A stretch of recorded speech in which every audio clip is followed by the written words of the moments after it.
L'épreuve ne te détruit pas, elle te construit. La plupart des gens croient que lorsqu'ils passent par des épreuves, ces épreuves-là les détruisent. Bien au contraire. Les gens sont détruits par les épreuves parce qu'ils n'ont pas compris que l'épreuve a pour objectif non pas de les détruire, mais plutôt de les construire. L'épreuve fait deux choses extraordinaires dans ta vie. L'épreuve, pour toi qui es chrétien, te rapproche davantage de Dieu. L'épreuve va faire que tu vas aller chercher la face de Dieu. Tu auras envie de connaître davantage Dieu. Tu auras envie de connaître le projet de Dieu. Tu auras envie de savoir ce que Dieu veut vraiment te faire comprendre. Donc l'épreuve te rapproche davantage de Dieu. L'épreuve non seulement te rapproche davantage de Dieu, deuxième chose, elle te rapproche davantage de ta destinée. Beaucoup de gens veulent accomplir beaucoup de choses pour le Seigneur. Ils veulent réaliser beaucoup de choses pendant leur passage sur terre, mais ils ne sont pas prêts à vivre les épreuves. Pourtant, l'épreuve est très importante pour toi qui veux accomplir ta destinée. Saviez-vous que si Moïse n'avait pas vécu les épreuves, nous n'aurions jamais connu un homme comme Moïse?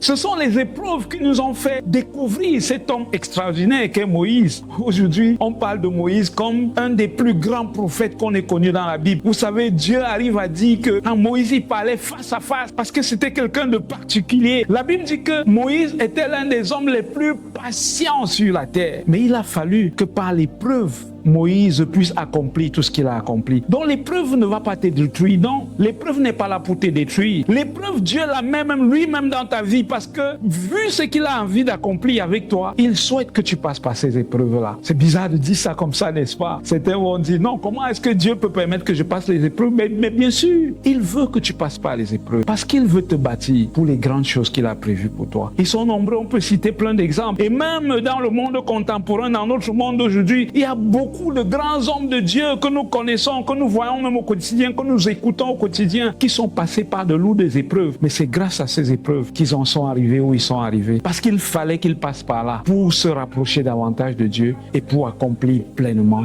leur destinée.